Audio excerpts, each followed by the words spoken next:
Welcome to Hochoka Podcast. What do you want to be when you grow up? Today we ask this question to a mostly grown-up audience. Why?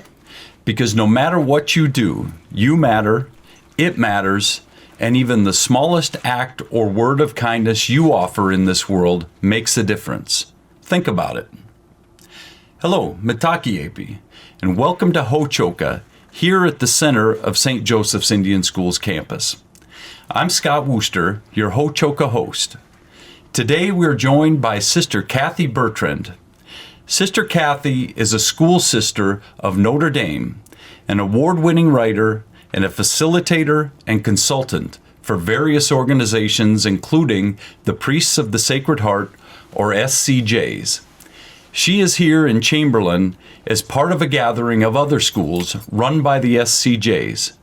Because she is well known in the areas of discernment, call, and vocation, we invited her to talk with you, our audience of parents, staff, and many others, about the work you do in whatever role that might be.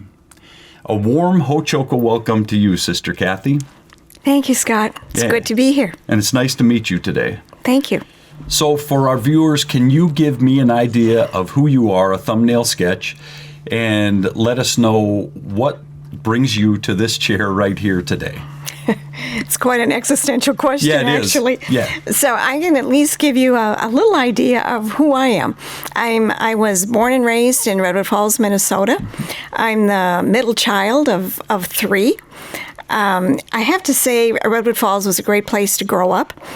And it was one of those places where you didn't really realize how well off you were until you realized, as you grew a little older, how different it was from many others. Right. So I think in thinking about my own family, I really realized that the values that I think were ingrained in me early on were certainly, faith, family, friendship. And I'm not trying to have all F's here, but right. But along with that, always an invitation to give back, to be of service, to be of help, and to trust that even in the smallest way, you had something to contribute.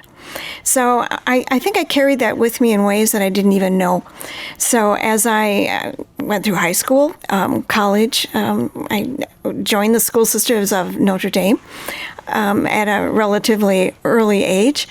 But I think you grow into that way of life as well. Mm-hmm. So what brought me to this point of sitting here today? Oh my gosh, we don't have that much time. Right. But basically, I hope to share a little bit today in terms of my own experience, what it is that I hope can be a source of encouragement and help for others, as each of us lives into who it is and what it is that we are really called to be. Excellent. So you were raised in a good place, a place that means something to you still to this day, in a way that means something to you until this day. What was it that triggered you to go into this area? Because you said Notre Dame, you started that work at a very early age, and you mentioned off-air high school even, right?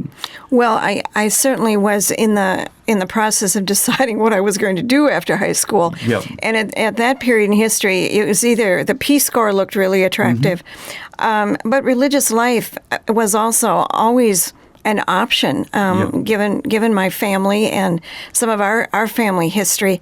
I'm one of those people that has any number of relatives who are priest brothers and sisters. Okay. So where others might have been talking about, this profound call from God. Right. For me, it was more like the family business. Yeah, it was a choice. So it was an option that I thought I would look at.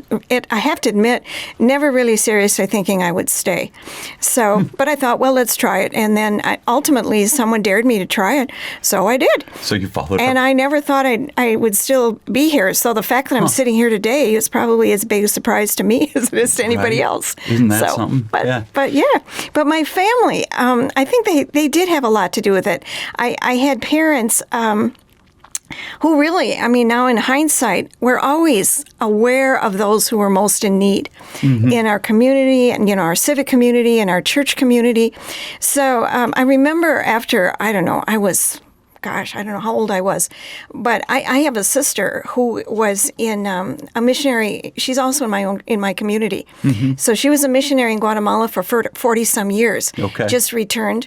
My brother, who is now deceased, was a huge advocate for the rights of disabled. Okay. And my dad one day said to me, why is it that all three of you are in these kinds of things? And I said, well, Dad, look what house we grew up in, for heaven's sakes. Right. So, I mean, it was almost as if they took it so for granted. They did not even realize the kind of influence that they had on our lives in also recognizing a desire and a need to give back, Right. to really be of service. So I think that's one of the messages I want to share with your audience is never underestimate the influence that Right. we have on each other. Right, absolutely. What did your dad do? What was his? He was a machinist. Okay. Yeah. So but obviously he was a machinist in his occupational life, but In his cared for others. occupational life, yes. He also, though, he constantly had an awareness of those that he most wanted to attend to. For example, we had a home in our town that was for mentally challenged adult men. He was forever, picking them up if he saw them out walking and taking them to go shopping, or some of them were hired to do some of the, the menial tasks in the business where he was. He was so aware of them. And at his funeral, they were there en masse, which was such a tribute. So, I just, I consider myself very fortunate in ways that I probably didn't even know or appreciate as much at the time. Yeah, to see that and to have it normalized for you is pretty nice. Yeah. So you, I'm thinking of the term vocational ministry. Can you unpack that for us, or tell me a little bit about what that means to you? Yeah, I think in 25 words or less. Yeah.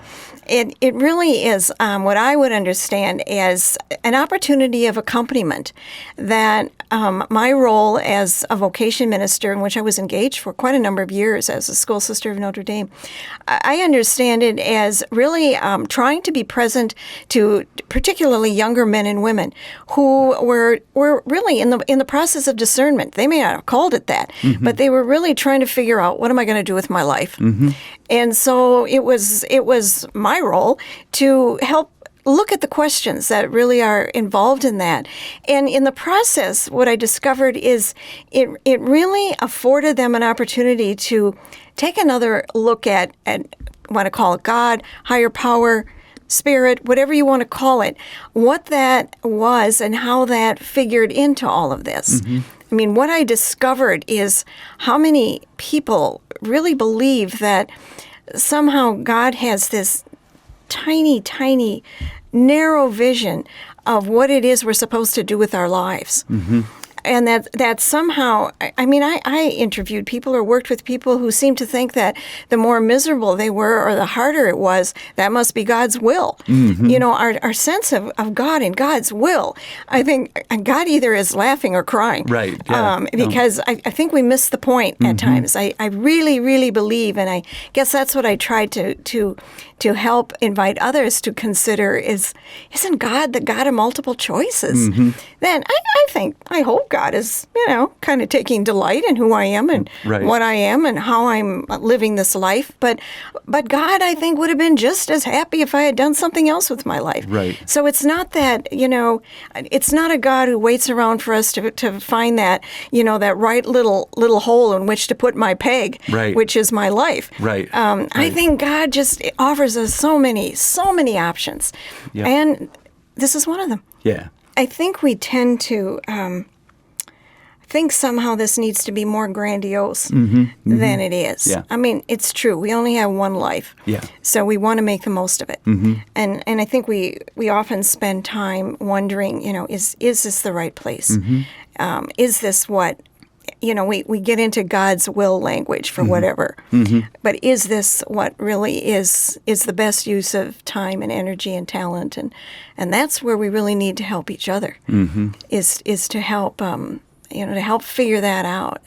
When people would come to me, so determined that, God wants me to do this with my life. And I would always ask, well, who else thinks this is a good idea? Because somehow we also have this sense that that God's will or God's design or desire should be also revealed in some grandiose way. And I remember one time when I had been in this ministry, in vocation ministry, for a short amount of time, and I remember driving down the highway and I saw this sign. If you're waiting for a sign from God, this is it.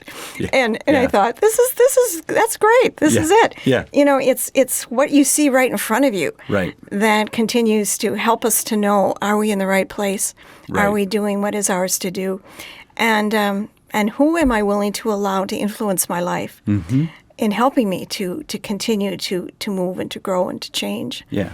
So that's all part of what this ministry is about. Right. So you help people to try to unpack the mystery of it, and with the understanding, if I'm hearing you correctly, that the mystery can never really be unpacked in a perfect, nice, tidy little way, but to help them understand that there are possibilities out there. Absolutely. And I think that's the coolest thing about it.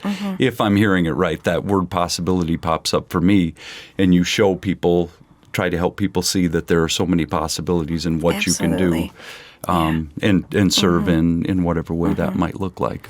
I really liked the way you started, Scott, with that whole question of, what do you want to be when you grow up? Because in a sense, we never really entirely grow up until maybe we're in the grave. Yeah. And I think there are some examples that we see all around us. I mean, when I talked about the little things, that the obvious ways that perhaps God's design and desire is revealed. I remember reading the book lately, and I think they made it into a movie now. But the boy, the fox, the mole, and the horse. Okay. Yeah. And in that story, this little boy is looking for a home, a place to belong. And I think it's the horse asks him at one point, what is it that you want to be when you grow up? And, we're all sitting there with bated breath. And his response is, I want to be kind. And I think sometimes that points to, and we get so into what am I going to be, which is really in essence what I'm going to do, right. Rather than that really focusing on what am I going to be, to be kind, to be, what is it that we want to bring to this planet, and as we listen to the news, it's pretty dire, and what we keep holding up as the story of success, sometimes I think can really skew what it is that might really be asked of us. I so appreciate, I love tennis. I like to play tennis. I like to watch tennis. It's what I played as that was my sport. Yeah. Oh my, well, anyway, I happen to be able, rarely do I get to see much of a tournament, but I watched the U.S. Open. And I remember when they interviewed Coco Gauff. Yep. And they asked her the question, because she was going to play in the final. And they asked her, are you stressed out? Do you feel terrible stress? Now, when you consider how young she is, and her response was, there are people who are starving. There are people who are homeless. There are people who can't feed their families. I get to do what I love. For them, that's stress. This is really pure gift to be able to do this. Right. And I remember at one point she talked about the fact that her father had said to her, you can play tennis and you may be very good at it, but remember, this is your way of bringing a gift to the world. How will you help the world? Right. So I think it's that kind of notion that I hope we can keep inviting each other to take a look at. Yesterday I had the privilege of visiting, one of your residences. It was where I think it was the 3rd grade to 5th grade boys live. Yeah. And this one little guy was just delightful. And when his house parent was wonderful in, really telling us what's going on there. And he would so often interject with, and to help each other, and to help each other. And I thought, oh my gosh, that's what, probably on some days you think, oh my gosh, I should just go bang my head on a wall because nothing's getting through here to anybody. Right. But then you hear this kind of thing, and I think that's significant. Right. Yeah. And whether it's Coco Gauff or it's this third grade boy, you got it, or me at my age, or you doing what you do, that's what we all want to continue to bring to what we do. Bring what we can bring. Yeah, until we grow up. Yep, or, until we grow or up. are done growing, or whatever that looks Exactly. like. Until Yes. the mystery's revealed or not, however that works.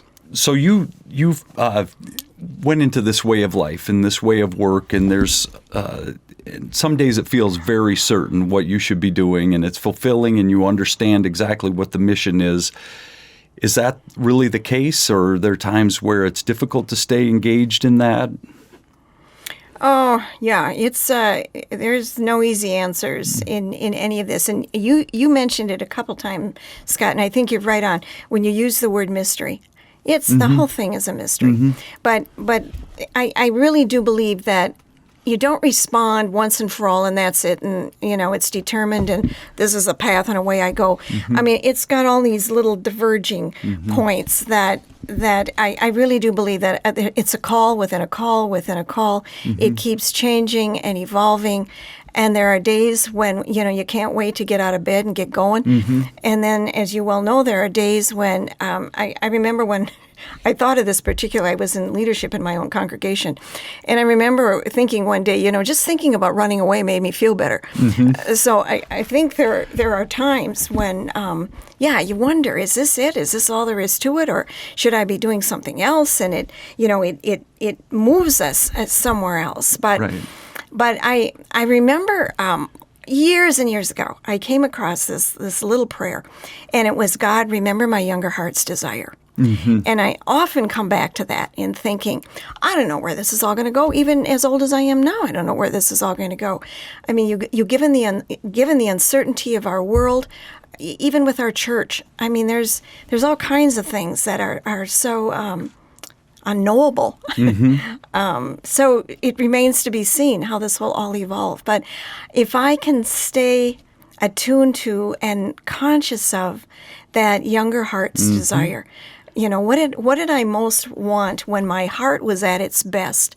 And now with my older, more seasoned heart, that's probably got a few cracks and holes and hurts, where does that lead me now? So I do think that there are some real challenges there, but also some great blessings in it all. And one of those, I think, has got to be, how do we help each other? I think the word collaboration is about worn out, to be honest. But whatever the word is, you get the drift. That we've got to somehow care about each other and trust that on any given day, maybe my word of encouragement or support can help that of someone else. I mean, as I again walk around this campus and see the work of your house parents, of your counselors, your teachers, on every level, there have got to be days when they want to get in the car and run away too. Absolutely. Yeah. And yet, for us who come in from the outside and see what's going on, it's like, oh my gosh, this is amazing. So it's that this is amazing part that we've got to be faster, I think, to really support in each other. Right. To remind people how significant they are, what they're doing, that it matters. And to hear, I heard one of your house parent, well, she was a house parent like years ago, but was here for a long time. And to hear her talk about the students that still come back, who still remember her, who still want to be in touch, that matters. Right. That all matters. So not to underestimate that. So how do we really support each other in all of that? Right. And being that this is an SCJ, this is a Dehonian ministry. All of this is grounded in his mission and vision of certainly more fundamentally in that of Jesus Christ, but certainly lived out in a particular way and begun here in South Dakota. And I have certainly in my work with this community, which is pretty extensive, I just have been so taken with how attentive really the members are, the associates are, the staff, all the co-workers, the board members, in really wanting to continue that spirit. So I guess one of the things that I would really just want to offer as part of this podcast, there are two pieces that Dahonians also try to attend to, the kind of prayer that they offer. Mm-hmm. So I would just offer a couple pieces of that in terms of maybe that's something that can touch someone else's mind and heart. Yeah, please. Absolutely. One of the prayers that I know is really significant to the members of the community, and they call it a prayer of oblation, which is really an idea or a willingness to offer yourself to God for whatever is needed. And this is one part of such a prayer. Give us a new heart and put a new spirit with us, that we may stand open and available before God and all people. Make use of who we are and what we possess, and so transform us in your image, that in you and with you we may renew the face of the earth. Mm-hmm. So another little prayer that they call the prayer of reparation, which is really a commitment to try to make the world a better place. And I just offer this example of that type of prayer. Jesus, the poor are all around us. You did not ignore them or pass them by. You saw in them a reflection of yourself, created in your own image and likeness. Help us to see with your eyes. Give us a heart of courage, not only to feed the hungry and give a home to the homeless, but to work toward eliminating hunger and homelessness. Challenge us to hear your words and live them. Amen. Mm-hmm. And those are simple but extremely powerful prayers as well. And so my understanding is we have them printed up for distribution to staff. And if any of our audience out there would like a copy of the prayer cards, you can send an email to hochoka@stjoe.org, which is, of course, HOCHOKA at stjoe.org. And if you include your mailing address, we'll get one of those mailed off to you. In closing, do you have anything else you'd like to share? I think it goes without saying that we are living at a time in history when, if we want to be discouraged, we can find more than enough reasons. Mm-hmm. There is so much divisiveness, so much rancor, so much hatred. So to have a person, a few people, lots of people who think otherwise, mm-hmm. who feel otherwise, who are committed to making a difference, mm-hmm. no matter how small that might be. Yeah. It matters. Mm-hmm. It matters. So I think to simply trust that we are not alone in this, mm-hmm. and that we are not finished. Mm-hmm. And like that little boy responded, I want to be kind when I grow up. Right. I used to think kindness was kind of overrated. Mm-hmm. Now I think it's absolutely, absolutely essential. Yeah. And even that. And if it translates into even the smallest act, mm-hmm. it matters. Yeah. It matters. I agree. And I think kindness is all that matters. And I want to say to you, thank you for being here at Hochoka today. And this is my first time meeting you.